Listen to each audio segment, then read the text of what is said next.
Marriages don't usually end with a scalpel, but hers did. For 6 years, she believed she had everything: a husband who was brilliant, successful, and deeply in love with her. But one surgery she never consented to, one procedure she never remembered, and one scar she couldn't explain became the thread that unraveled a truth so horrifying it would shake the foundations of Beverly Hills' most elite medical community. This isn't just a story about a failed marriage. It's a story about the moment trust becomes terror, about what happens when the person who vows to protect you becomes the person destroying you from the inside out, one procedure at a time. And it's about the lengths one woman went to when she discovered that her body had been used as a canvas for experiments she never agreed to. Elena Whitmore was born on November 12, 1987. In a working-class neighborhood outside Manchester, England. She came into the world as the second of 3 daughters to parents who worked themselves to exhaustion just to keep food on the table. Her father, Thomas Whitmore, managed a small auto repair shop that barely broke even most months. Her mother, Margaret, cleaned offices at night and worked retail during the day, her hands always raw from chemicals and her eyes always tired from lack of sleep. The Whitmore household operated on survival mode. Every pound was counted twice. Every purchase was a negotiation between necessity and impossibility. Elena wore her older sister's clothes until they fell apart, then wore them some more. She learned early that complaining about what she didn't have was pointless, because everyone around her had even less. School was Elena's escape. She excelled in sciences, particularly biology and chemistry, subjects that fascinated her with their precision and logic. While other girls her age dreamed of becoming pop stars or fashion designers, Elena dreamed of becoming a doctor. She wanted to heal people, to fix broken bodies, to be the kind of person who made a difference in the world. But dreams require resources, and resources were something the Whitmores simply didn't have. By the time Elena was 16, she understood that medical school was financially impossible. The debt would crush her family. The years of unpaid study would leave them destitute.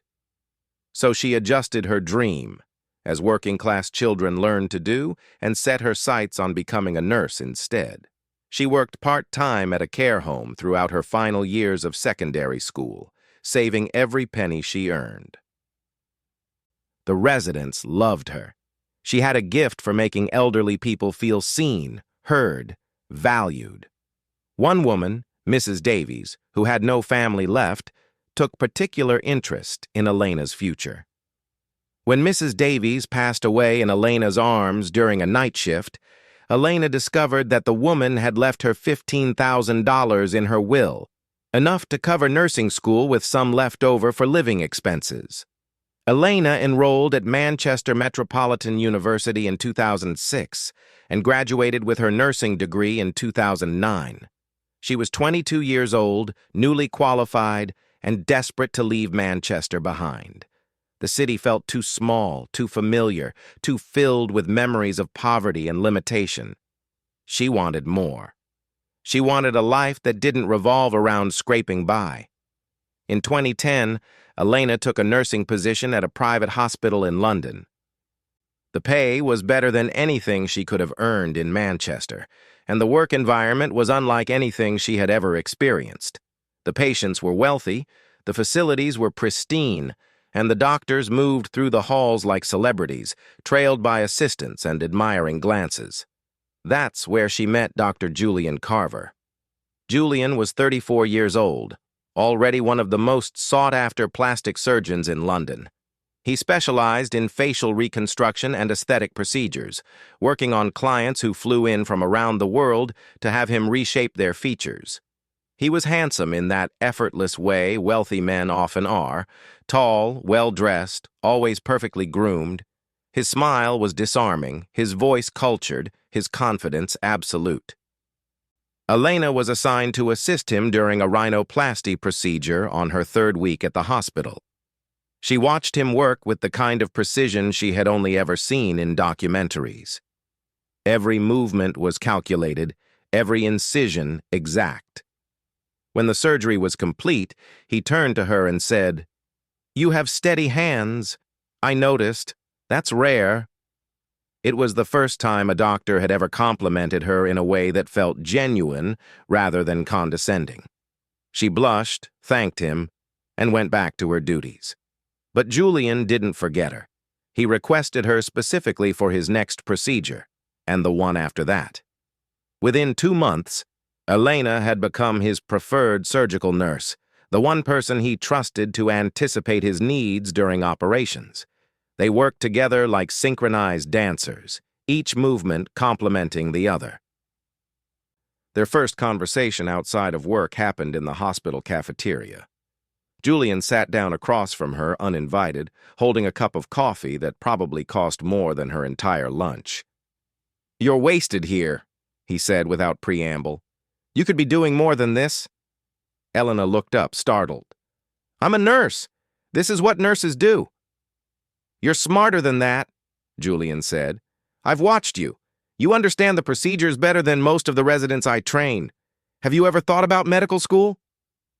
"I can't afford it," Elena said simply, the truth she had lived with her entire life. Julian smiled. "What if money wasn't an issue? What if someone invested in you?" That conversation planted a seed that would grow into something neither of them expected. Over the next 6 months, Julian became Elena's mentor, her champion, her constant presence. He invited her to observe surgeries she wasn't scheduled for. He lent her medical textbooks from his personal library. He talked about her potential like it was a certainty rather than a fantasy. And then, one evening in December 2011, after a particularly long surgery, he asked her to dinner. Elena knew she should have said no. Hospital policies discouraged relationships between doctors and nurses. The power imbalance was obvious. But Julian was different. He wasn't like the other doctors who treated nurses as disposable assistants. He saw her. He believed in her. And when he looked at her with those intense blue eyes, she felt like she was finally being seen for who she really was. They dated in secret for 8 months. Expensive restaurants where no one from the hospital would see them. Weekend trips to the countryside, long conversations about art and medicine and the future they could build together. Julian was everything Elena had never known she wanted. Sophisticated, ambitious, generous, with both his time and his money. In August 2012, he proposed during a trip to Paris. The ring was a 2-carat diamond set in platinum, more expensive than anything Elena's family had ever owned. She said yes before he finished asking the question. They married in October 2012 at a private estate outside London. The guest list was small but elite: surgeons, celebrities, wealthy clients. Elena's family flew in from Manchester, looking uncomfortable in their borrowed formal wear, sitting in the back rows while Julian's colleagues dominated the front. Elena's mother pulled her aside before the ceremony. "Are you sure about this?" Margaret asked, her voice low. "He's a good man, I think. But he's from a different world than us. Don't lose yourself trying to fit into his." Elena assured her mother she knew what she was doing. She was 25 years old. She had spent her entire life struggling, and now she was marrying a man who could give her everything she had ever dreamed of. How could that possibly be wrong? What Elena didn't know, couldn't have known, was that Julian Carver had not married her because he loved her. He had married her because he needed a body, a canvas, a test subject who would never question him. And over the next 6 years, he would use her in ways that would destroy everything she thought she knew about herself. After the wedding, Elena moved into Julian's Kensington townhouse, a 4-story Georgian property worth several £1,000,000. It was the kind of home she had only ever seen in magazines: marble floors, original artwork, a private garden that felt like stepping into another century. Julian had money, old money mixed with new success, and it showed in every corner of his life. Elena quit her nursing job at Julian's insistence. You don't need to work anymore, he said. Focus on yourself. Take some time to figure out what you really want to do. It sounded reasonable, generous even. But looking back, Elena would recognize it for what it really was. The first step in isolating her from anything that existed outside of his control. For the first year of their marriage, everything seemed perfect.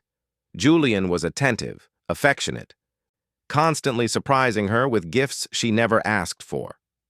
Designer clothes appeared in her closet. Jewelry boxes accumulated on her dresser. He took her to charity galas and medical conferences, introducing her as my beautiful wife to colleagues who barely glanced at her before returning their attention to him. But there were small things, strange things, things Elena noticed but couldn't quite explain. She would wake up some mornings feeling groggy, disoriented, with a headache that lingered for hours. Julian would smile and bring her tea, saying she must have slept poorly. She'd find small bruises on her arms that she didn't remember getting. Julian would shrug and suggest she'd bumped into furniture during the night. Once, about 18 months into their marriage, Elena woke up with a small bandage on her upper thigh. When she asked Julian about it, he looked at her with concern. You don't remember? You cut yourself on the garden gate yesterday. I cleaned it and dressed it for you. Elena had no memory of cutting herself, but Julian was a doctor. He would know. She let it go.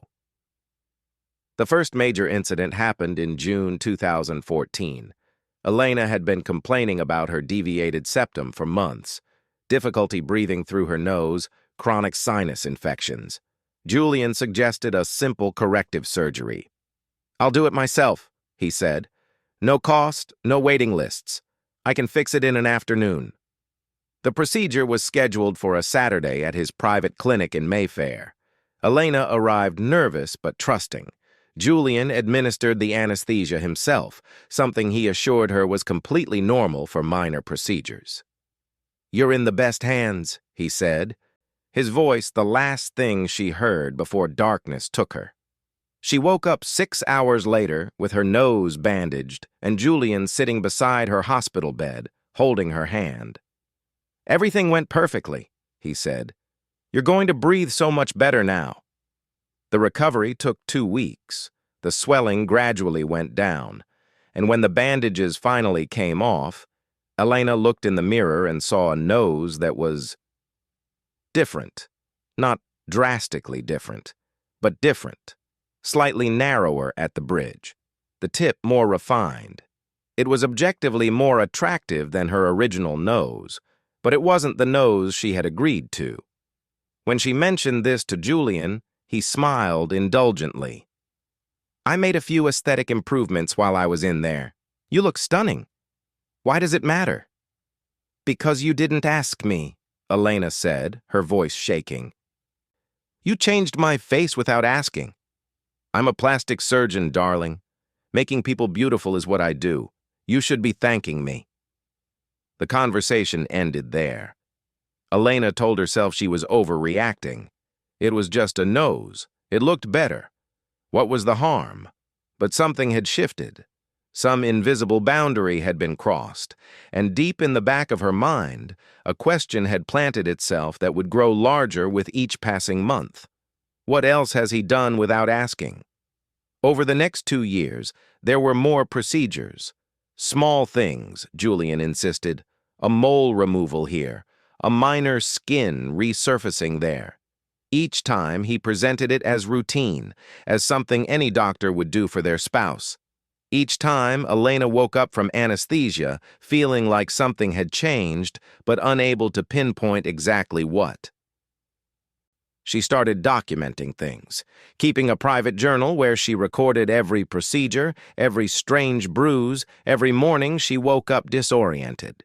The entries were hesitant at first, almost apologetic, as if she was embarrassed to be suspicious of her own husband. June 2015. Another mole removal today. Julian says it was precancerous, but I don't remember that mole being there before. September 2015.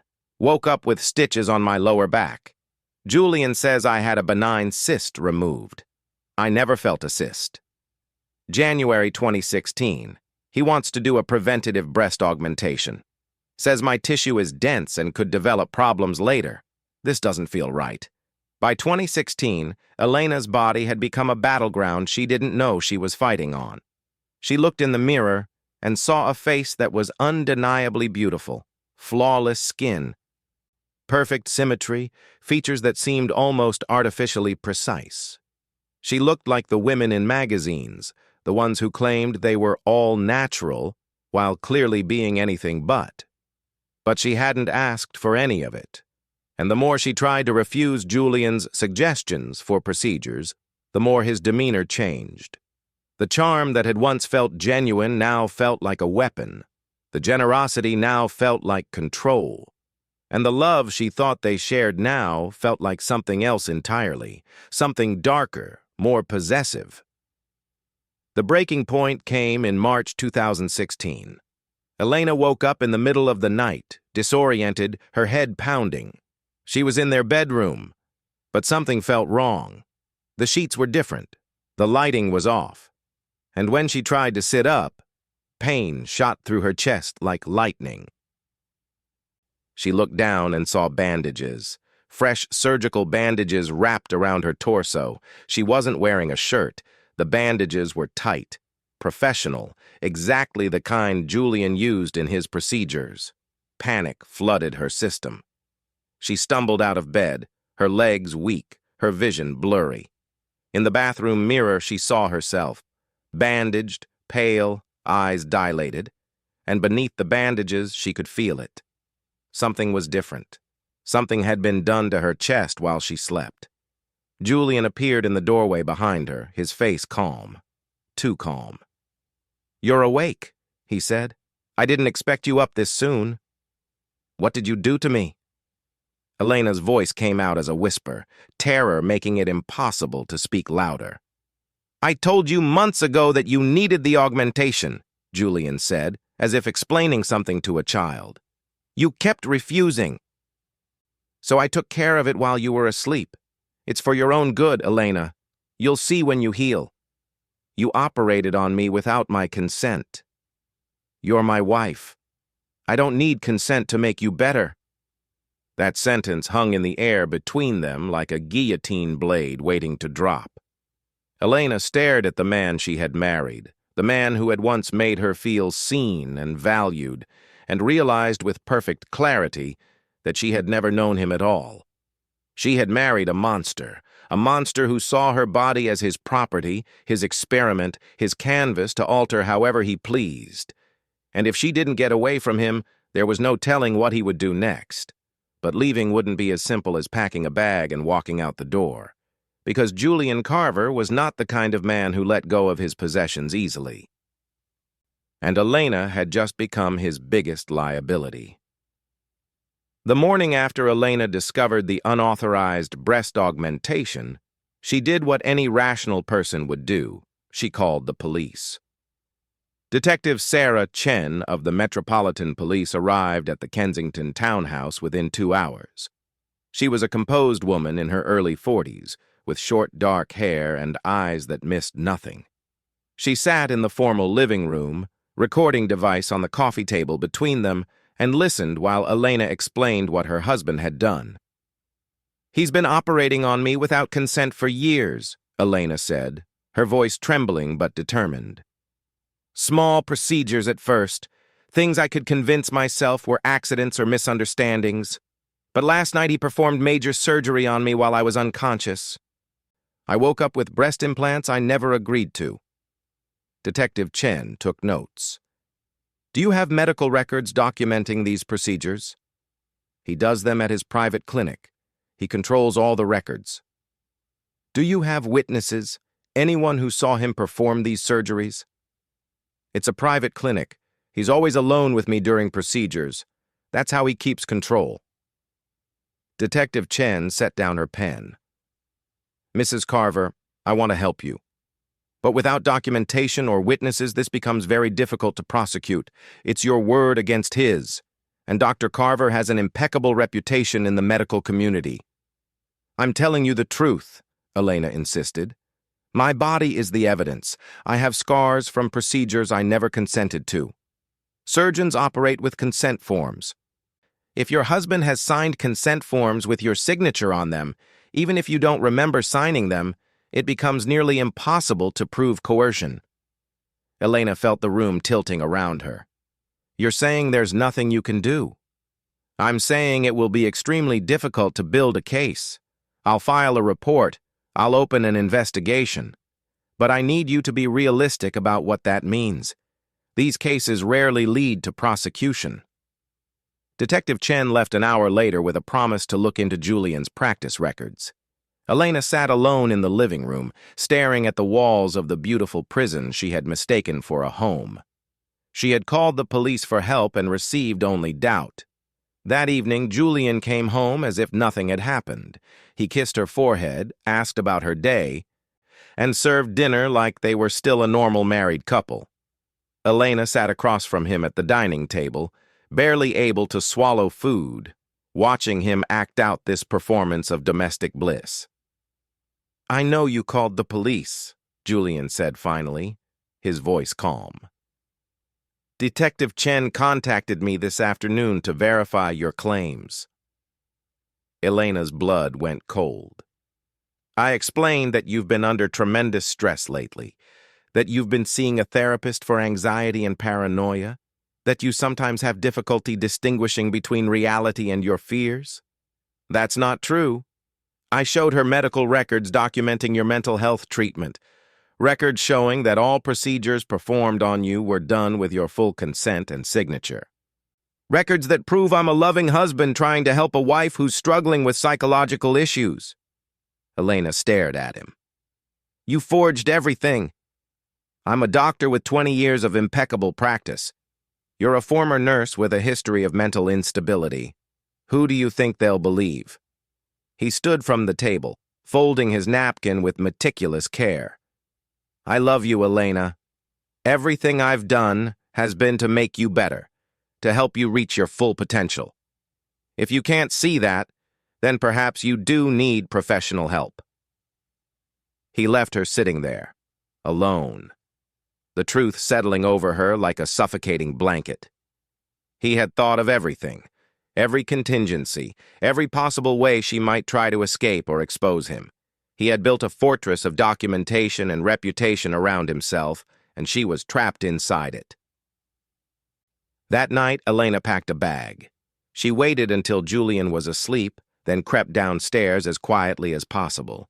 She had $2,000 in cash she'd hidden away over the years, emergency money her mother had taught her to always keep. She took her passport, some clothes, and nothing else. She opened the front door at 3 a.m., stepped out into the cold London night, and ran.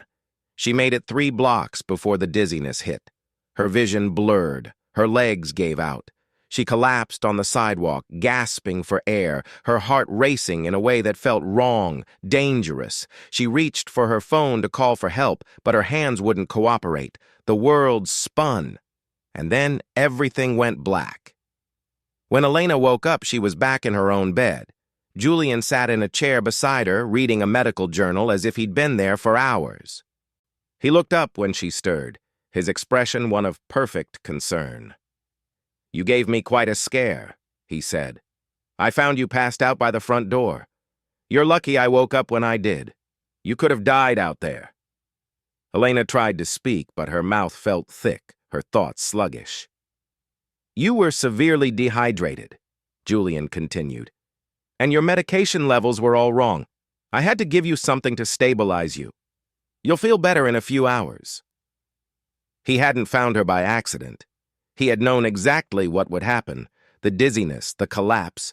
He had drugged her, maybe through dinner, maybe through something else.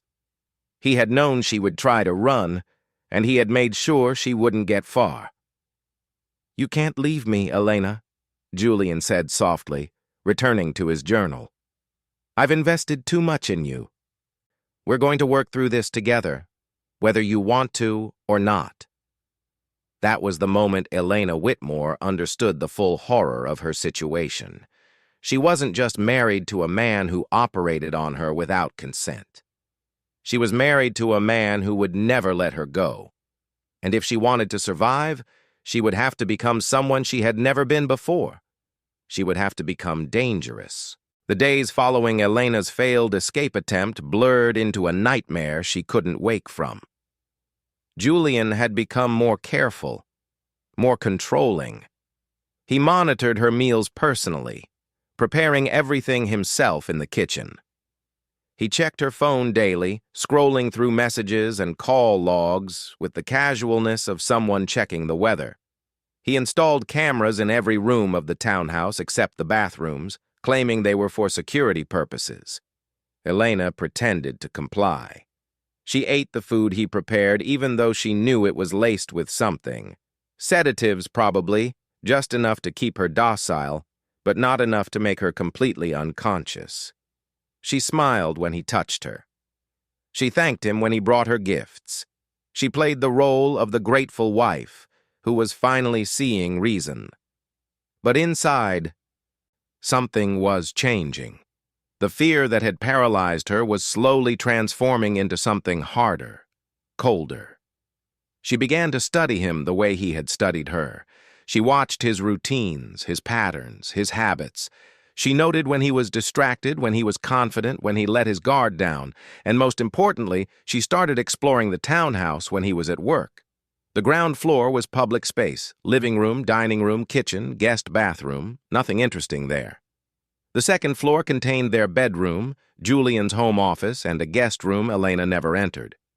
The third floor was Julian's private domain, a study filled with medical journals and a locked storage room she'd never been allowed inside. The fourth floor, the converted attic space, was where Julian claimed to keep old furniture and seasonal decorations. Elena had been up there exactly once in 6 years, shortly after they married, and found it dusty and unremarkable. But now, with time to really search, she wondered what else might be hidden up there. It took her 3 days of careful exploration to find what she was looking for. Behind a stack of cardboard boxes labeled Christmas decorations was a locked filing cabinet. The lock was old, simple. Elena used a hairpin to pick it open, her hands shaking but steady enough to get the job done. Inside were files, dozens of them. Patient files from Julian's private clinic. But these weren't the official records kept for regulatory purposes.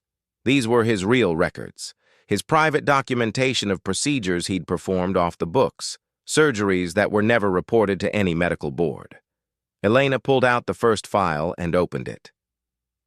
The name at the top was Sarah Mitchell, age 34. Below that were detailed notes in Julian's precise handwriting, documenting a series of procedures performed over 18 months. Rhinoplasty, cheek augmentation, lip fillers, breast enhancement. Each procedure included the phrase, performed without patient knowledge, and detailed notes about dosages of sedatives used to keep the patient unconscious. Elena's hands trembled as she opened another file. Rebecca Hamilton, age 29. Same pattern. Multiple procedures. Same phrase repeated over and over. Performed without patient knowledge. There were 12 files in total. 12 women who had been married to Julian Carver before Elena.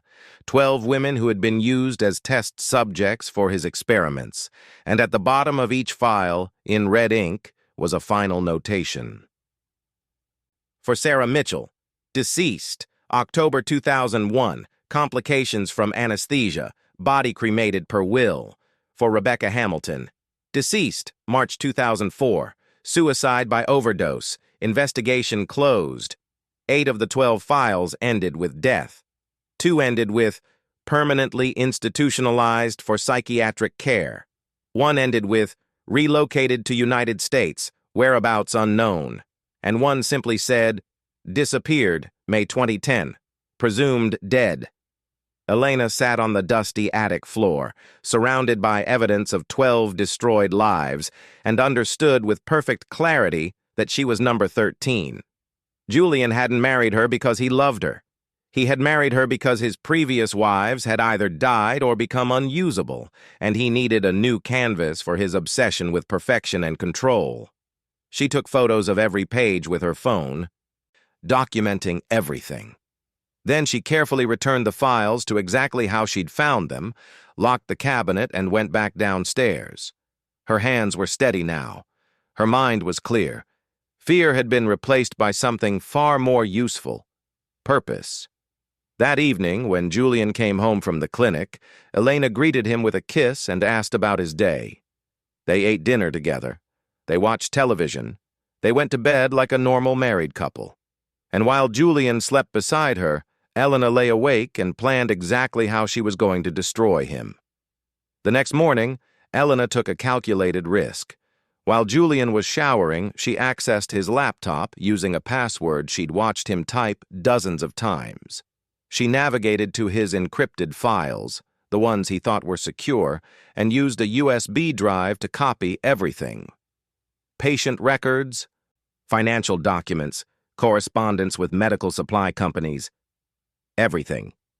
She had just closed the laptop when Julian walked into the room, towel wrapped around his waist. He smiled at her. "Morning, darling. Sleep well?" "Perfectly," Elena lied. What she needed now was an ally. Someone who could help her escape and bring Julian to justice. But who could she trust? The police had already dismissed her claims. Her family in Manchester wouldn't understand the complexity of what she was facing. She needed someone with power, with resources, with a reason to care. That someone came in the form of Detective Sarah Chen. Elena waited until Julian left for work, then immediately left the townhouse. She took a taxi to the police station where Detective Chen worked, walking straight to her desk without an appointment. Chen looked up in surprise. "Mrs. Carver, I wasn't expecting—" "I have evidence," Elena interrupted, pulling out her phone. "Everything you said you needed, documentation, proof. I found files proving my husband has been doing this to women for 20 years. And most of them are dead now." Chen's expression shifted from polite skepticism to sharp attention.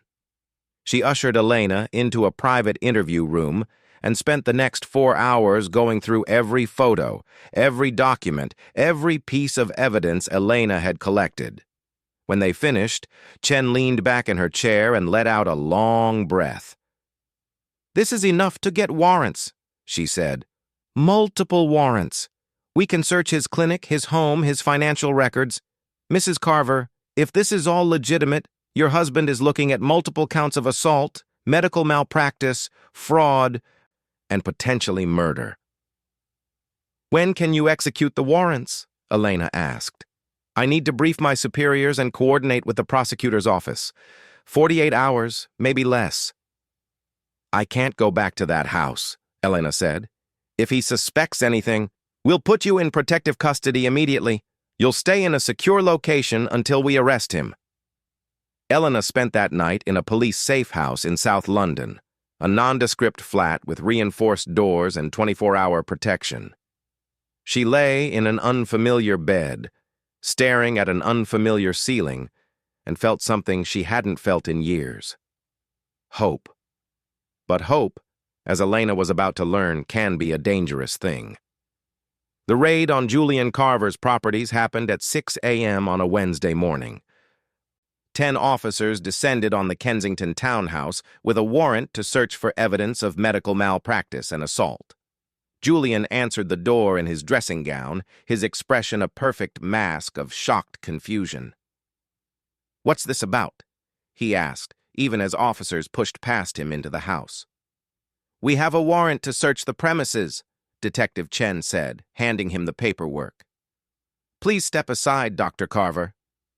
They found the filing cabinet in the attic. They found the patient records, the hidden documentation, everything Elena had photographed. They seized Julian's laptop, his phone, his personal files. They searched his private clinic and found an entire storage room filled with medical supplies that hadn't been reported to any oversight body. It should have been the end. It should have been justice served quickly and efficiently. But Julian Carver had spent 20 years building his reputation and his defenses. He wasn't going to go down without a fight.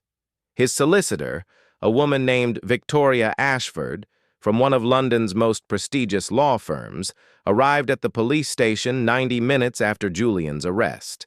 She was in her 50s, impeccably dressed, and absolutely ruthless. She sat across from Detective Chen in the interview room and spoke with the kind of quiet authority that made people listen. "My client denies all allegations," Ashford began. "The documents seized from his home are forgeries planted by his mentally unstable wife, who has been undergoing treatment for paranoid delusions for the past 18 months. We have medical records," Chen started. "You have documents that could have been created by anyone with basic medical knowledge, which Mrs. Carver has, having worked as a nurse. You have photographs of papers that my client claims he's never seen before. And you have the word of a woman who has already been documented by multiple medical professionals as experiencing psychotic breaks from reality." Chen pulled out one of the files. "These detail procedures performed on 12 different women. 12 women who my client has never heard of. Names pulled from public records, perhaps. Or invented entirely. Without any of these women coming forward to corroborate Mrs. Carver's claims, you have nothing but the fantasies of a troubled woman trying to destroy her husband's career out of spite. Several of these women are listed as deceased," Chen pressed. "We can exhume bodies." "We can—" "You can try," Ashford said calmly. "But obtaining exhumation orders requires evidence of foul play, which you don't have. And even if you did get the orders, any surgical alterations could easily be explained as procedures those women consented to during their lives. Dr. Carver maintains detailed records of all his legal procedures, all properly documented and above board." Chen realized with sinking certainty that Ashford was right. Every piece of evidence they'd found could be explained away or challenged in court. And without testimony from the victims themselves, most of whom were dead, the case was circumstantial at best. Julian was released on bail that same afternoon. The charges remained, but his solicitor had successfully planted enough doubt to ensure he wouldn't be held pending trial. He walked out of the police station looking composed and confident, flanked by Ashford and a publicist who immediately began managing the media narrative. The story hit the news that evening. Prominent plastic surgeon arrested on false accusations by mentally ill wife. The coverage was devastating. Julian's colleagues came forward to defend him. Former patients praised his skill and professionalism. Medical boards issued statements supporting him pending investigation. And Elena, watching from the safe house, understood that she had miscalculated badly. She had evidence. But evidence wasn't enough. She had truth on her side, but truth didn't matter when her husband had resources, reputation, and an army of lawyers ready to destroy her credibility. The trial date was set for 6 months out. Elena remained in protective custody, knowing that returning to the townhouse would be suicide. Julian's team filed motion after motion, challenging every piece of evidence, attacking Elena's mental state, painting her as a bitter wife seeking revenge for an affair she'd imagined. 3 months before trial, Detective Chen visited Elena at the safe house with news that made her blood run cold.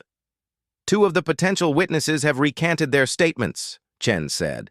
"Women who had initially come forward saying they'd been patients of your husband's and experienced similar unauthorized procedures. They're now saying they were confused, that they misremembered, that everything was consensual." "He got to them," Elena said immediately. "He paid them off or threatened them or—" "We can't prove that. And without their testimony, our case is weaker." "What about the files?" "The documentation?" "His defense team has forensic experts claiming those documents were created recently using aged paper and manufactured to look older than they are. They're saying you fabricated everything." Elena felt the walls closing in. "You believe me, though, right?" Chen hesitated just long enough for Elena to see the truth in her eyes. The detective wanted to believe her, but belief wasn't the same as proof, and in a courtroom, belief meant nothing. That night, Elena made a decision. The legal system had failed her. The police had failed her. Justice, as it turned out, was a luxury available only to people with money and power, and since Julian had both, the only way to stop him was to become something the system couldn't control. She called Detective Chen the next morning and told her she was ready to go back to the townhouse. "I want to reconcile with my husband," Elena said, her voice carefully modulated to sound defeated and resigned. "I realize now that I was wrong. The stress, the medication, I wasn't thinking clearly. I want to drop all charges and go home." Chen was skeptical. "Mrs. Carver, are you sure? If you drop the charges now..." "I'm sure. Please arrange it." The legal machinery ground into motion. Within 2 days, Elena signed documents withdrawing all accusations and requesting the charges be dropped. The prosecutor, already facing a weak case, agreed immediately. Julian's solicitor issued a statement praising Elena for finally accepting reality and seeking the mental health treatment she desperately needed. Julian came to collect her from the safe house personally. He walked into the flat with a bouquet of roses and an expression of magnanimous forgiveness. "I knew you'd come to your senses," he said. "Welcome home, darling." Elena took his hand and let him lead her out to his car. She smiled at the officers who had protected her. She thanked them for their service. And she climbed into the passenger seat beside the man who had destroyed 12 women before her, knowing exactly what she was walking back into. But this time she wasn't walking back as a victim. She was walking back as something Julian Carver had never encountered before. A woman who had decided that if the law wouldn't stop him, she would have to do it herself. The first week back at the townhouse was a performance worthy of an award. Elena played the role of the repentant wife perfectly. She apologized for the trouble she'd caused. She acknowledged that her mental health had deteriorated. She thanked Julian for standing by her through everything. She even asked if they could schedule an appointment with a therapist together to work on repairing their marriage. Julian was delighted. He had won. His reputation was intact. The charges had been dropped, and his favorite canvas had returned, chastened and compliant, ready to be worked on again. He didn't notice that Elena was studying him more carefully than ever. He didn't notice her slipping out of bed at night to access his computer while he slept. He didn't notice her making copies of files he thought were secure, building a second archive of evidence she could access if needed. And he definitely didn't notice when she started experimenting with his medical supplies. Julian kept a private medical cache in the townhouse: medications, surgical tools, sedatives for the procedures he performed on Elena. It was all locked in a cabinet in his home office, but Elena had long since learned how to pick that particular lock. Over the course of 2 weeks, she systematically photographed everything in that cabinet, researching each medication, learning its effects, its dosages, its potential uses. She started with small tests, adding minute amounts of sedative to Julian's evening whiskey, just enough to make him sleep a bit more deeply than usual. He never noticed. She increased the dosage gradually, monitoring his reactions, learning exactly how much she could administer before it would become obvious. Then she moved to the next phase of her plan. She needed access to Julian's clinic after hours. She needed to get into his private files, the real ones he kept at his workplace, the ones that detailed not just his unauthorized procedures on his wives, but the other work he was doing. The illegal cosmetic surgeries he performed on clients who wanted procedures that weren't approved in the UK, the experimental techniques he tested without oversight, the whole corrupt enterprise he'd built behind his respectable facade. Getting into the clinic required keys and security codes, both of which Julian guarded carefully. But Elena had been watching, learning. She knew he kept backup keys in his office desk. She knew the security code was his mother's birthday backwards. She knew his schedule down to the minute. On a Thursday night in late November, Elena put her plan into action. She prepared Julian's dinner with particular care, adding a generous dose of Zolpidem to his wine, enough to knock him out for hours but not enough to cause obvious distress. They ate together, discussing mundane topics, and Elena watched as Julian's eyelids began to droop around 8 p.m. "Tired, darling?" she asked solicitously. "Exhausted," Julian admitted. "Long day at the clinic. Think I'll turn in early?" He was unconscious within 20 minutes of lying down. Elena checked his pulse and breathing, steady, normal, exactly as expected. Then she dressed in dark clothes, took the backup keys from his desk, and left the townhouse for the first time in months without supervision. The clinic was in Mayfair, a 30-minute drive from Kensington. Elena arrived at midnight when the streets were empty and the building was dark. She used Julian's key to let herself in, disabled the alarm using his security code, and made her way to his private office on the 3rd floor. The office was exactly what she expected: expensive furniture, medical certificates lining the walls, and a massive filing system that took up an entire wall. She started with the physical files, photographing everything that looked relevant. Then she moved to his computer. This was trickier. Julian used extensive encryption, but Elena had been prepared for this. She'd hired a hacker through anonymous online channels, someone who specialized in breaking into secured systems. The hacker had provided her with a USB drive containing software that would bypass Julian's security and copy his entire hard drive in under an hour. Elena inserted the drive and started the transfer. While the software worked, she continued searching the office, pulling open drawers, checking cabinets, looking for anything that could be used as evidence. That's when she found the safe. It was hidden behind a framed medical certificate, a small wall safe with a digital lock. Elena stared at it, knowing that whatever Julian kept in there would be important enough to hide behind multiple layers of security.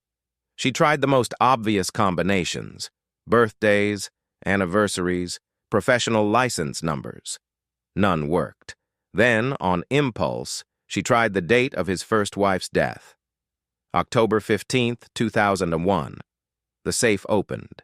Inside were USB drives, dozens of them, each labeled with a date and a set of initials. Elena grabbed the first one and plugged it into Julian's computer.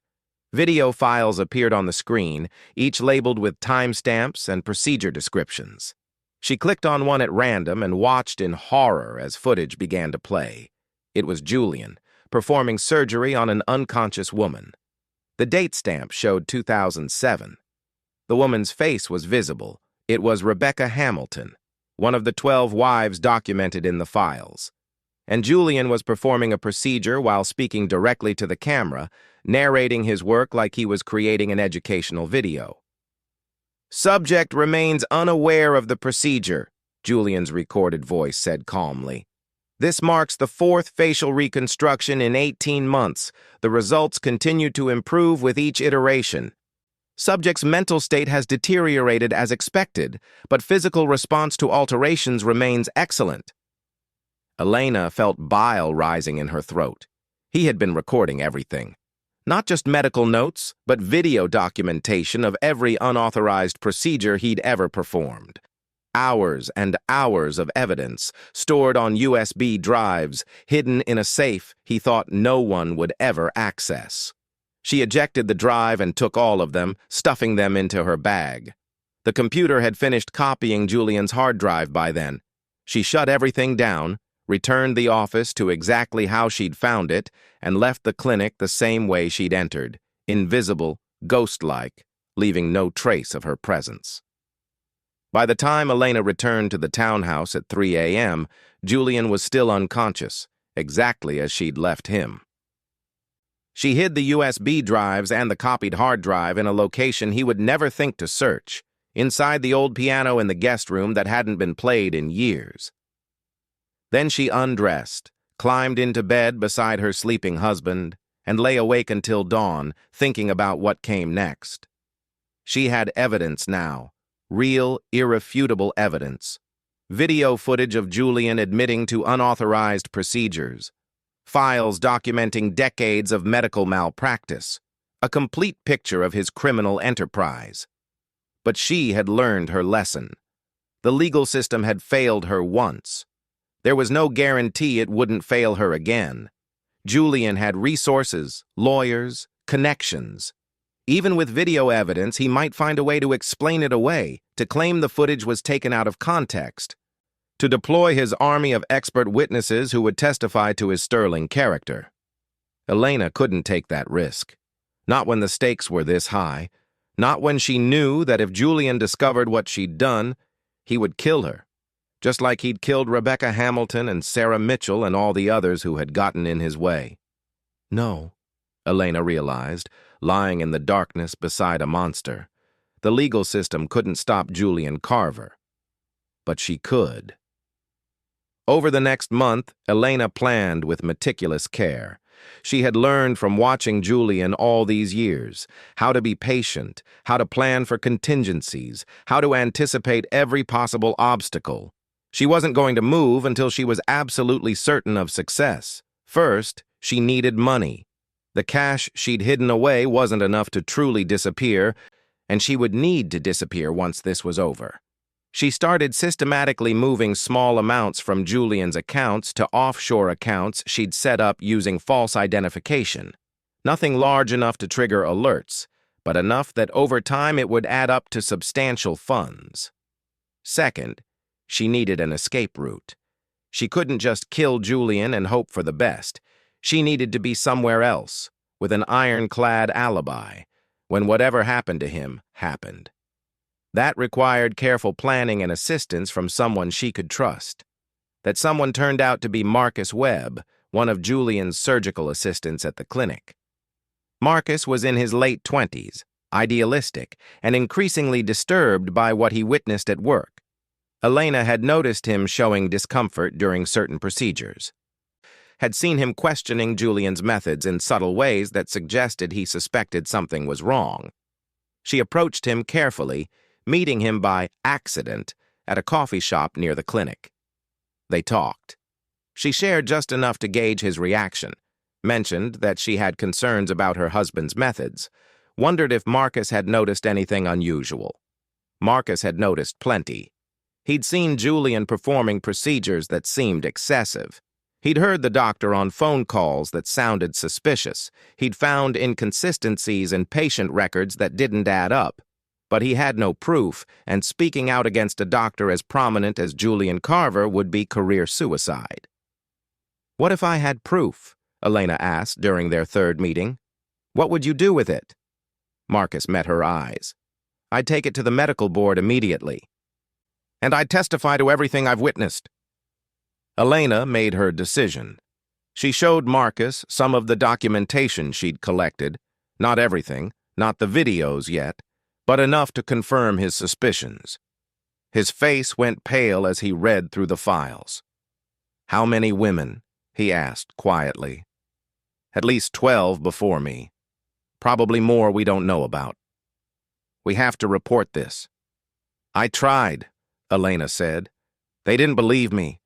His lawyers made me look crazy. The system protects men like him." "Then what do we do?" "We make sure he can never hurt anyone again. Permanently." Marcus studied her face, understanding dawning in his eyes. "What are you asking me to do?" "I need you to be my witness, my alibi, and I need you to be ready to provide testimony when the time comes. I'll handle everything else." He should have refused. A rational person would have refused. But Marcus had seen enough at that clinic to know that Julian Carver was a monster who needed to be stopped, and if the system wouldn't do it, then maybe someone else had to. "When?" he asked. "Soon. I'll let you know." The plan came together over Christmas week of 2016. Julian always took a few days off around the holidays, spending them at the townhouse working on personal projects in his home office. Elena would ensure he had one of those projects, one that would require him to be sedated, unconscious, vulnerable. She had learned enough about human anatomy from her nursing training and from living with a surgeon. She knew where to cut, how deep to go, what arteries to avoid, and which ones to sever. She had practiced on medical training models that Julian kept in his office, perfecting her technique until she could perform the necessary procedures in her sleep. The key was making it look like natural causes, or if not natural, then accidental. Something that could be explained away as a medical emergency that went wrong. Elena had access to all of Julian's medications.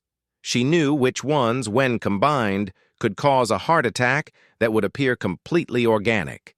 She knew how to administer them in ways that wouldn't show up in standard toxicology screens.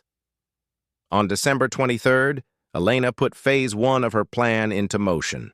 She prepared Julian's dinner with particular care, his favorite meal, lovingly prepared, seasoned with medications that would begin to weaken his cardiovascular system in ways that would only become apparent hours later.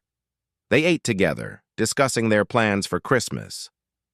Julian seemed relaxed, happy, completely unaware that he was consuming the beginning of his own end. That night, after Julian fell asleep, Elena administered the second dose, an injection of medication that would accelerate the effects of what he'd consumed at dinner. She watched his breathing become slightly labored, his color pale slightly. All perfectly normal responses to the combination of drugs now coursing through his system. By morning, Julian was complaining of chest pain and difficulty breathing. "I think I'm having a heart attack," he said, his face gray with fear. Elena called emergency services immediately, playing the role of the concerned wife perfectly. The ambulance arrived within minutes. Paramedics assessed Julian and rushed him to hospital. Elena rode along, holding his hand, telling him everything would be okay. It wasn't okay. Julian Carver died in the emergency room at St. Mary's Hospital, Paddington, at 11:47 a.m. on December 24, 2016. The cause of death was listed as acute myocardial infarction, a massive heart attack brought on by stress and underlying cardiac issues no one had detected. Elena stood beside the bed where her husband's body lay, staring at the man who had destroyed so many lives, and felt absolutely nothing. No grief, no guilt, just a cold sense of completion. The police performed a routine investigation, as they always do when someone dies suddenly. They found nothing suspicious. Elena's story was consistent, her behavior appropriate. Julian's medical history supported the heart attack diagnosis. The toxicology screen came back clean. She'd been careful to use medications that metabolized quickly and left no trace in standard tests. The funeral was well attended. Colleagues from the medical community, former patients, associates who spoke glowingly about Julian's contributions to plastic surgery. Elena wore black and accepted condolences with appropriate grief. No one suspected anything. No one had any reason to. 2 weeks after the funeral, Elena contacted Detective Sarah Chen and requested a meeting. She arrived at the police station carrying a box containing USB drives, hard drives, and meticulously organized documentation. "I found these while going through my late husband's effects," Elena said, her voice carefully neutral. "I think you need to see them." Over the next 6 hours, Elena walked Chen through everything she'd discovered, the unauthorized procedures, the 12 previous wives, the video evidence of Julian admitting to experimenting on unconscious women, the complete criminal enterprise he'd been running for 2 decades. Chen's face grew progressively more horrified as the truth unfolded. When they finished, she sat back in her chair and let out a long breath. "Mrs. Carver, this is going to destroy his reputation, his career, his legacy." "Good," Elena said simply. "That's what monsters deserve." "Why didn't you bring this to us before?" "I tried. You didn't believe me. So I waited until I had everything, until the evidence was so overwhelming that no one could dismiss it. And your husband's death was an unfortunate medical event, Elena said, meeting Chen's eyes with perfect calm. Completely natural causes, tragic really. But at least now the truth can come out about what he did to all those women.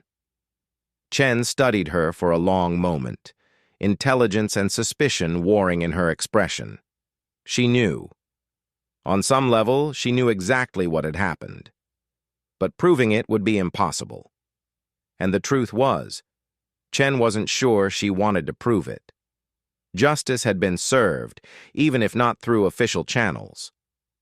We'll open a full investigation into Dr. Carver's activities, Chen said finally. His victims deserve that much. Thank you, Detective. The investigation that followed was extensive and damning. The medical board stripped Julian Carver posthumously of all licenses and certifications. His clinic was shut down permanently. Several of his colleagues faced their own investigations for failing to report suspicious activity. The media had a field day with the scandal, and Julian's name became synonymous with medical malpractice and abuse of power. Elena was vindicated completely. The woman who had been dismissed as mentally unstable and paranoid was proven to have been telling the truth all along. Journalists requested interviews. Support groups for medical abuse victims reached out. She became unwillingly a symbol of survival against impossible odds. But Elena didn't want to be a symbol. She wanted to disappear. In February 2017, she sold the Kensington townhouse and everything in it. She took the money from the sale, combined it with what she'd moved from Julian's accounts, and disappeared from London entirely. She relocated to Los Angeles, far from the UK medical community and the memories of everything she'd endured. She never practiced nursing again. Instead, she enrolled in law school at UCLA, determined to understand the system that had failed her and find ways to use it to help other women who found themselves in similar situations. She became an advocate, a consultant, a voice for victims who weren't believed. And she never, ever married again. In March 2018, Detective Sarah Chen received an anonymous package at her police station. Inside was a journal, handwritten, documenting every procedure Julian Carver had performed on Elena without consent, every date, every detail, every violation. At the bottom of the last page was a single line. He never knew I was keeping records, too. He thought he was the only one who understood the value of documentation. He was wrong. Chen read the journal 3 times, then filed it with the rest of the evidence in the Carver case. She never tried to trace where it came from. She never followed up to ask Elena about it. Some truths she had learned were better left undiscovered. Because justice, real justice, doesn't always come from courtrooms and legal proceedings. Sometimes it comes from a woman who refused to be a victim any longer. Sometimes it comes from careful planning and cold execution. Sometimes it comes from turning a monster's own weapons against him. And sometimes, Detective Chen reflected, that's exactly what justice should look like. Los Angeles hit Elena Whitmore like a physical force when she stepped off the plane in February 2017. The sun was too bright. The palm trees felt like props from a movie set, and the endless sprawl of the city seemed designed to swallow people whole. Which was exactly what she needed. A place where she could disappear into the crowd, where Julian Carver's name meant nothing, where she could rebuild herself from the ground up. She rented a studio apartment in Silver Lake, one of those pre-war buildings with character and questionable plumbing, a world away from the Kensington townhouse where her nightmare had played out. The space was small, barely 400 square feet, but it was hers. She furnished it minimally, a bed, a desk, a single chair. She didn't need much. She'd learned that material possessions were just anchors that weighed you down when you needed to move fast. Enrolling at UCLA's law school was harder than she'd anticipated. Her British nursing credentials didn't translate directly to American educational equivalents, and she had to spend 6 months taking undergraduate courses to satisfy admission requirements. But Elena threw herself into the work with the kind of intensity that comes from having a purpose that goes beyond personal ambition. She studied torts and criminal law, medical malpractice, and victim advocacy. She joined study groups with students a decade younger than her, sitting in lectures, taking notes with the focus of someone who understood that every piece of information might someday save a life. Her professors noticed her immediately, the older student who asked questions that revealed real-world experience, who challenged legal precedents with examples drawn from painful personal knowledge. No one knew about her past. No one knew she was the widow of Julian Carver. She had legally changed her name back to Whitmore before leaving London, severing the last official connection to the man who had used her as a canvas. She told people she was starting over after a difficult divorce, which was true enough if you substituted murder for divorce and kept the details vague. But starting over didn't mean the past was dead. Elena still had nightmares about waking up with bandages she hadn't agreed to, about Julian's hands on her body while she was unconscious, about the 12 files she'd found in that attic detailing 12 destroyed lives, the guilt of surviving when so many others hadn't weighed on her in ways she hadn't expected. She started attending a support group for survivors of domestic abuse, meeting weekly in a church basement in Echo Park. The stories she heard were different from hers in their specifics: physical violence instead of surgical violation, economic control through different mechanisms, but the underlying pattern was always the same: a person with power destroying someone with less, love twisted into ownership, trust weaponized into control. Elena rarely spoke during those meetings. She listened, absorbed, learned how other survivors had rebuilt their lives.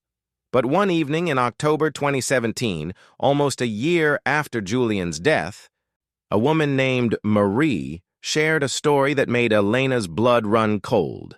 Marie was 32, originally from France, living in Beverly Hills with her husband, who was a successful cosmetic surgeon. She described waking up from what she thought were routine medical procedures to find alterations she hadn't consented to. Small things at first. A mole removal she didn't remember agreeing to. Injections she didn't recall approving. Then, larger procedures.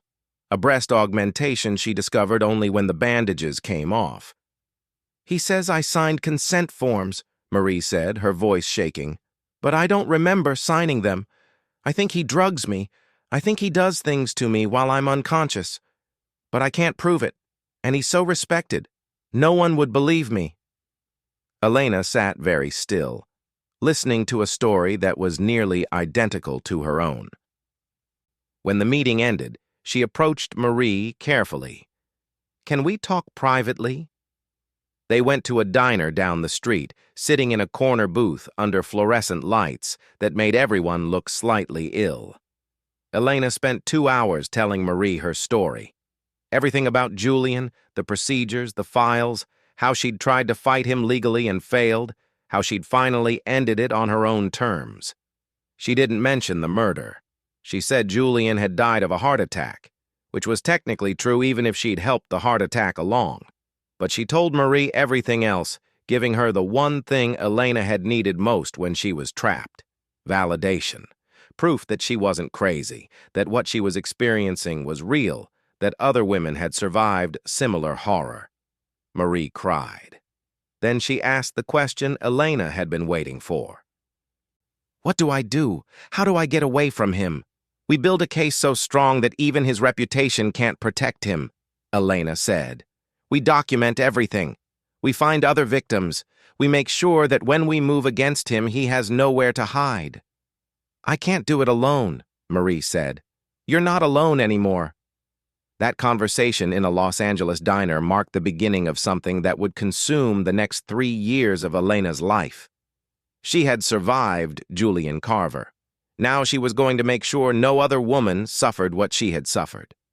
Marie's husband was Dr. Richard Beaumont, one of Beverly Hills' most successful plastic surgeons. His client list read like a who's who of Hollywood: actors, producers, wealthy wives of studio executives. He had practices in Los Angeles and Miami, a yacht docked in Marina del Rey, and a reputation for being able to make anyone beautiful if they had enough money. He was also, as Elena would discover, a predator who had been operating unchecked for 15 years. Elena's first move was research. She used the skills she'd learned breaking into Julian's systems to access Richard Beaumont's digital presence. His practice management software was less secure than he probably thought. His patient database was protected by encryption that a reasonably skilled hacker could bypass. Within 2 weeks, Elena had copies of his entire patient roster and scheduling system. She started identifying patterns. Patients who came in for one procedure and left with multiple alterations. Women who had appointments scheduled when Beaumont's staff wasn't present. Gaps in his official documentation that suggested procedures being performed off the books. Then she started making phone calls. She contacted women who had been Beaumont's patients, posing as a researcher studying patient satisfaction with cosmetic procedures. Most of the women were happy to talk, eager to share their experiences. And buried in those conversations were clues, mentions of waking up with changes they hadn't expected, references to procedures they didn't clearly remember consenting to. A pattern of confusion and violation disguised as medical care. 6 women besides Marie reported experiences that suggested unauthorized procedures. 6 women who had thought they were alone in their suspicion that something wrong had happened while they were under anesthesia. Elena documented every conversation, every detail, building a case file that grew thicker with each passing week. But documentation alone wouldn't be enough. She'd learned that lesson with Julian. You needed witnesses. You needed someone inside Beaumont's organization who could testify to what was really happening behind closed doors. That someone turned out to be Beaumont's head nurse, a woman named Patricia Santos, who had worked for him for 8 years. Patricia had started noticing irregularities 2 years earlier, consent forms that didn't match what Beaumont actually performed, patient charts that were altered after surgeries, medical supplies that went missing from inventory without explanation. Patricia had kept her own records, her own documentation, because something in her gut told her that one day she might need proof that she hadn't been complicit in whatever Beaumont was doing. When Elena approached her in the parking lot of Beaumont's Beverly Hills clinic, Patricia's first reaction was fear. Her second was relief that someone finally believed her. "He's been doing this since before I started working for him," Patricia said, during their first meeting in an anonymous coffee shop in Culver City. "I didn't realize what was happening at first, but once I started paying attention, I saw the pattern, the procedures he performs when I'm not there, the way he schedules certain patients for times when he can be alone with them, the consent forms he has them sign while they're already partially sedated." "How many women?" Elena asked. "I've documented 23 cases where I'm certain he performed procedures that weren't authorized. But I think there are more. Many more." Elena felt that familiar cold rage settling over her. 23 women that Patricia knew about. Probably dozens more over Beaumont's career. An entire industry of predation hiding behind medical respectability. "I want to stop him," Patricia said. "But I don't know how. He has too much power. Too many connections. The medical board won't act without overwhelming evidence, and even then they usually just give doctors like him a warning and let them continue practicing." "Then we don't go to the medical board first," Elena said. "We go to the media. We make his crimes so public that the board has no choice but to shut him down permanently." Over the next 6 months, Elena built the case against Richard Beaumont with the same meticulous care she'd used to document Julian's crimes. She interviewed victims. She collected Patricia's records. She photographed evidence from Beaumont's office when Patricia could smuggle out documents. She coordinated with Marie to get recordings of Beaumont making statements that revealed his contempt for patient autonomy. And she reached out to Sophia Chen, an investigative journalist with the Los Angeles Times who specialized in exposing corruption in the medical industry. Chen listened to Elena's story and the stories of the other victims, and saw immediately that this was bigger than one bad doctor. This was a systemic failure of oversight, a structural problem in how cosmetic surgery was regulated, a nightmare hiding in plain sight behind expensive real estate and celebrity clientele. The investigation that followed was intense and exhaustive. Chen spent months verifying every claim, interviewing every victim who was willing to speak on record, documenting every procedure that Beaumont had performed without proper consent. She coordinated with the Los Angeles District Attorney's Office, with the Medical Board of California, with federal authorities who were interested in the insurance fraud implications of Beaumont's off-the-books procedures. The article was published in the Los Angeles Times in March 2019 under the headline, "Beverly Hills Plastic Surgeon Accused of Performing Unauthorized Procedures on Dozens of Women." The story was comprehensive, devastating, and impossible to ignore. It included testimony from 8 women willing to speak publicly, documentation from Patricia Santos, and evidence of a pattern of predation spanning 15 years. The response was immediate and overwhelming. Richard Beaumont was arrested within hours of the article's publication. His medical license was suspended pending investigation. His Beverly Hills clinic was shut down, his Miami practice put under immediate review. Former patients began coming forward in numbers Elena hadn't anticipated, women who had suspected something was wrong but thought they were alone, who now saw that their experiences were part of a larger pattern. The criminal trial began in September 2019. Elena attended every day, sitting in the back of the courtroom watching as the legal system that had failed her with Julian finally worked the way it was supposed to. The prosecution's case was ironclad. 8 victims testified in detail about procedures they hadn't consented to. Patricia Santos provided documentation of Beaumont's off-the-books operations. Medical experts explained how Beaumont had systematically violated basic standards of care and patient autonomy. Beaumont's defense team tried the same strategy that had nearly worked for Julian, attacking the credibility of the victims, suggesting they were confused or misremembering, claiming that all procedures had been properly authorized. But there were too many victims, too many independent accounts of the same pattern, too much physical evidence. The jury deliberated for 4 hours before returning guilty verdicts on 23 counts of assault, medical battery, fraud, and professional misconduct. Beaumont was sentenced to 18 years in prison. His medical license was permanently revoked. His assets were seized to pay restitution to his victims. Elena watched the sentencing with a sense of completion that she hadn't felt when Julian died. This was what justice looked like when it worked properly. Public, official, validated by the system. Beaumont would spend the rest of his productive years in prison, and every victim would have acknowledgement that what happened to them was real and wrong and criminal. Marie hugged Elena outside the courthouse after sentencing, tears streaming down her face. "You saved my life," she said. "If you hadn't believed me..."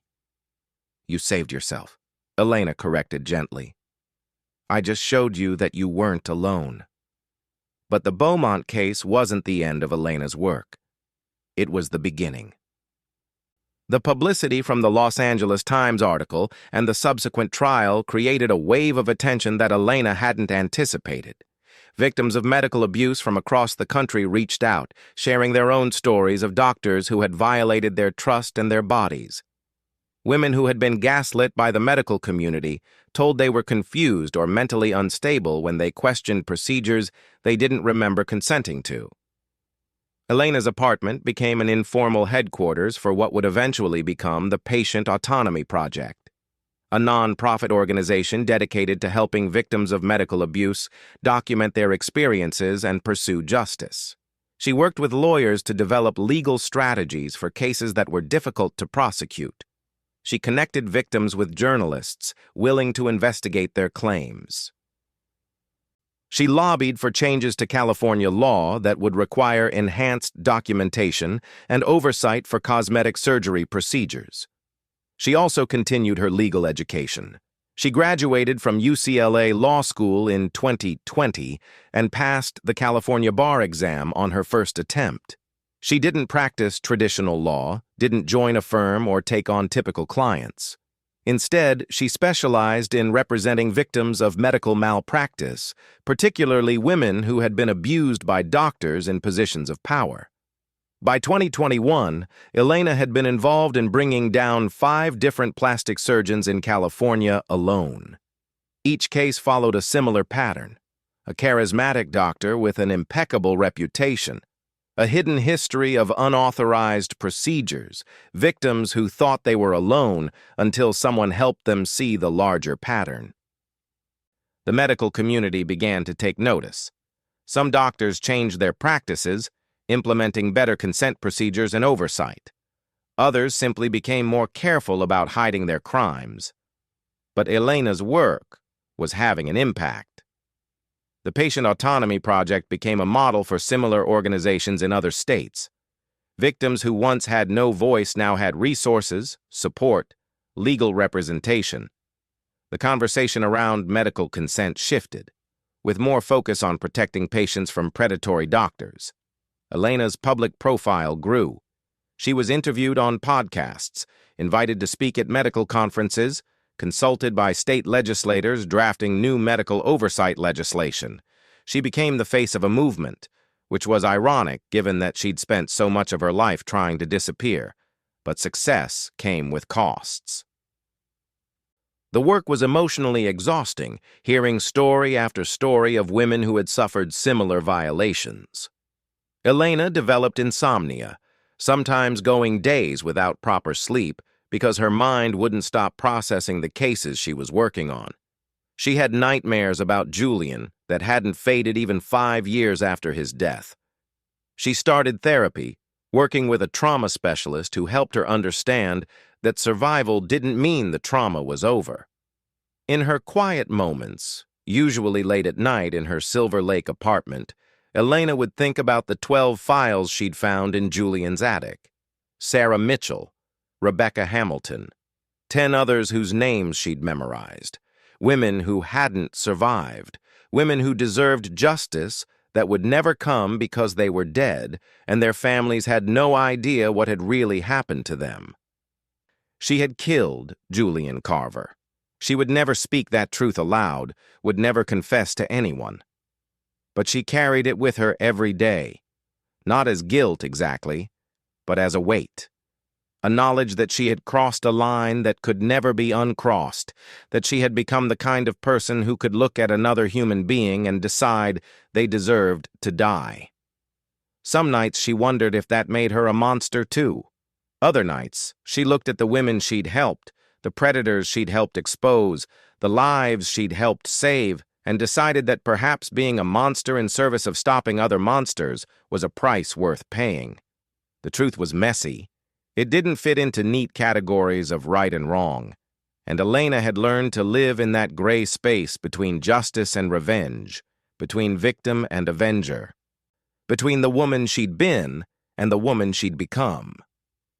In June 2022, Detective Sarah Chen reached out to Elena for the first time since she'd left London. The email was brief. "I'm in Los Angeles for a conference. Would you have time for coffee?" They met at a cafe in Santa Monica, sitting outdoors where the Pacific Ocean provided neutral territory for a conversation neither of them had been quite ready to have for 5 years. Chen looked older, grayer at the temples, but her eyes were still sharp and intelligent. "I've been following your work in California," Chen said after they'd exchanged pleasantries. "The Patient Autonomy Project, the Beaumont case. You've built something important." "Thank you," Elena said carefully. "I wanted to tell you something," Chen continued. "After your husband died, I kept investigating. Not officially. But I couldn't let it go. I reviewed the medical examiner's report multiple times. I looked at the timeline of his symptoms. I spoke with paramedics who treated him." Elena's heart rate picked up, but she kept her expression neutral. And I found nothing. Nothing that would hold up in any investigation. His death was officially natural causes.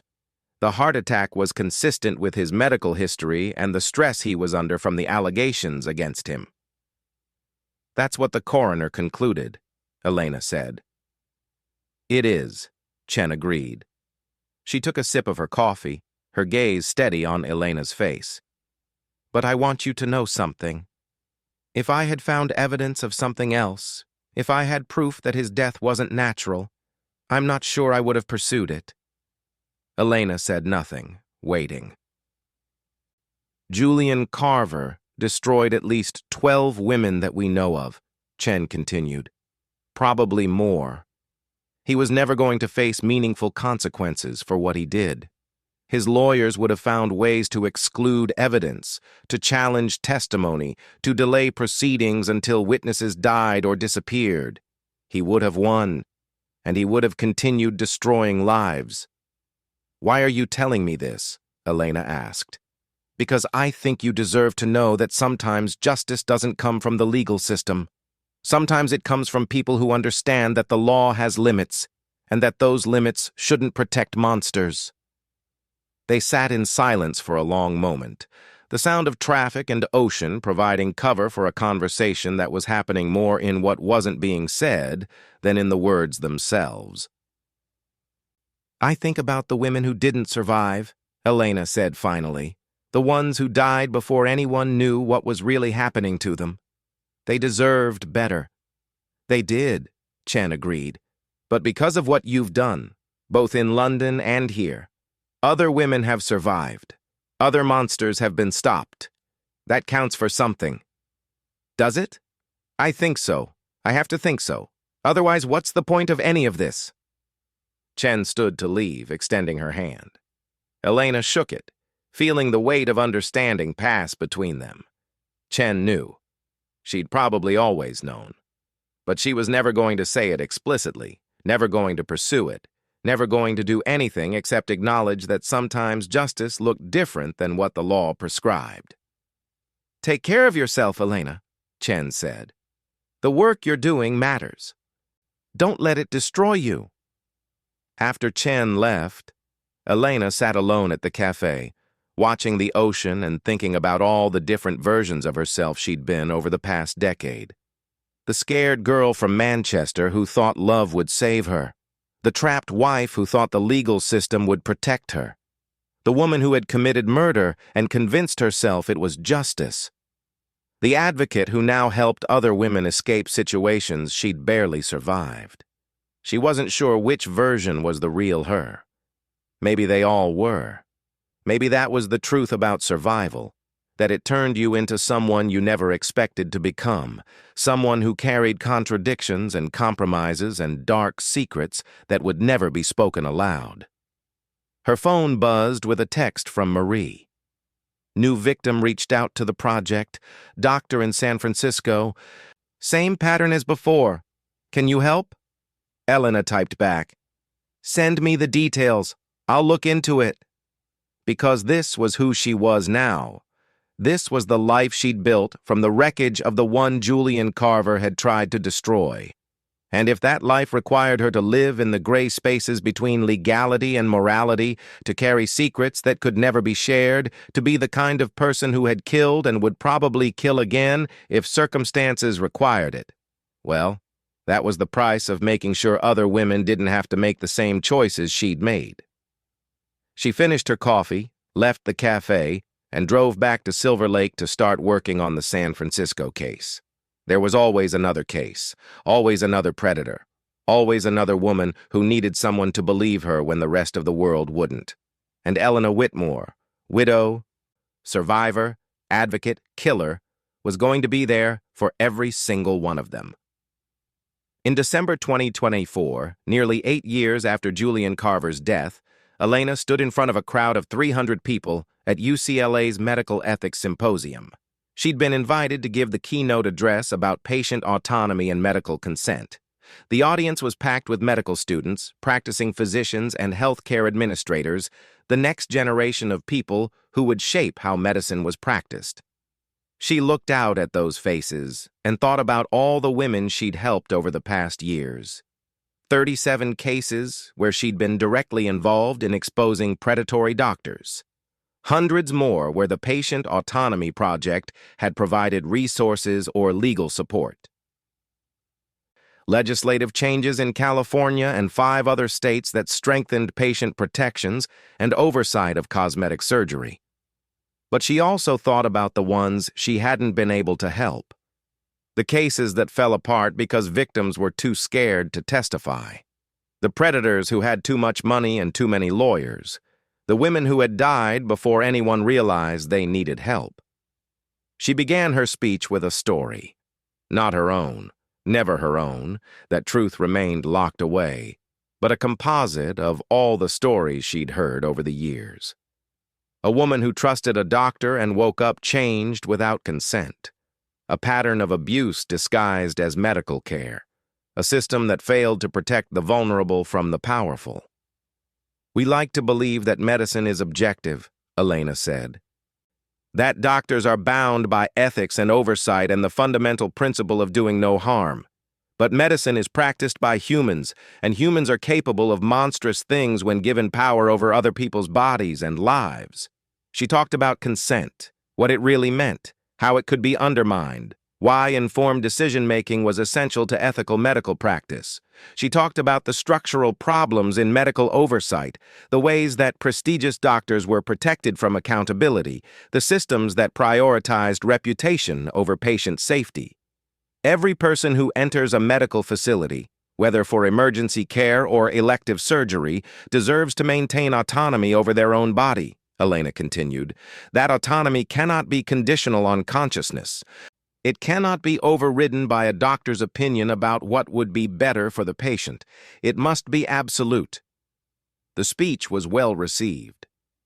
Students approached afterward with questions, asking for guidance on how to maintain ethical standards when entering a profession where power dynamics could be so easily abused. Several practicing physicians thanked her for addressing issues they'd witnessed but felt powerless to combat within their institutions. But the most meaningful moment came when a young woman waited until everyone else had left, then approached Elena with tears in her eyes. "My mother was one of your husband's patients," the woman said quietly. "Sarah Mitchell. She died in 2001. I was 7 years old." Elena felt like she'd been hit in the chest. Sarah Mitchell, the first name in those attic files. One of the 12 women who hadn't survived. "I always knew something was wrong," the woman continued. "The way my mother changed in the months before she died, the surgeries she kept having, the way she seemed confused and scared. But I was too young to understand. And after she died, my father remarried quickly and didn't want to talk about her." "I'm so sorry," Elena said, the words inadequate for the magnitude of what this woman had lost. "I saw your name in articles about Julian Carver. I read about what he did, and I finally understood what happened to my mother." She wiped tears from her face. "Thank you for stopping him. Thank you for making sure other women didn't suffer the same way she did." Elena hugged this stranger, this daughter of a woman she'd never met, but whose story she'd carried for 8 years. And in that moment, something shifted. The weight she'd been carrying, the guilt over surviving when 12 others hadn't, the moral ambiguity of having killed Julian Carver, felt slightly lighter. She would never stop wondering if she'd done the right thing. She would carry Julian's death with her forever, along with the knowledge of what she'd been capable of when pushed beyond her breaking point. But she could also carry this, the knowledge that stopping him had saved lives, that exposing him had given families answers, that the work she'd built from the ruins of her own trauma was making a difference in ways large and small. After the symposium ended, Elena returned to her Silver Lake apartment. It was still small, still minimally furnished, but it felt more like home now than the Kensington townhouse ever had. She made tea, sat at her desk, and opened her laptop to review the latest case file the Patient Autonomy Project was working on. Dr. Marcus Reed, Beverly Hills plastic surgeon, 3 preliminary victim reports of unauthorized procedures. Standard pattern. Charismatic, well-connected, reputation for excellence. And hidden behind that reputation, a history of violations that had gone undetected because predators know how to identify and exploit vulnerable victims. Elena began the research process she'd refined over years of this work: background checks, practice history, patient databases, financial records, looking for the patterns that revealed truth behind respectability, building the kind of case that could survive legal challenges and media scrutiny. This was her life now. This was her purpose. Not revenge. That chapter had closed with Julian's death. But prevention. Making sure the next woman, and the woman after that, and all the women to come had someone fighting for them when systems failed. Her phone rang. Marie's name appeared on the screen. "There's another one," Marie said without preamble. "Miami this time. 4 women have come forward. The patterns are consistent. I think we've got another Beaumont situation." "Send me everything," Elena said. "I'll start looking into it tonight." "Are you sure? You've been working nonstop for months. You need rest." "I'll rest when there are no more predators to stop." "That's never going to happen, Elena. There will always be another case." "I know. But every case we solve is one less monster in the world. And that has to count for something." After she hung up, Elena sat in the darkness of her apartment, the glow of her laptop the only light.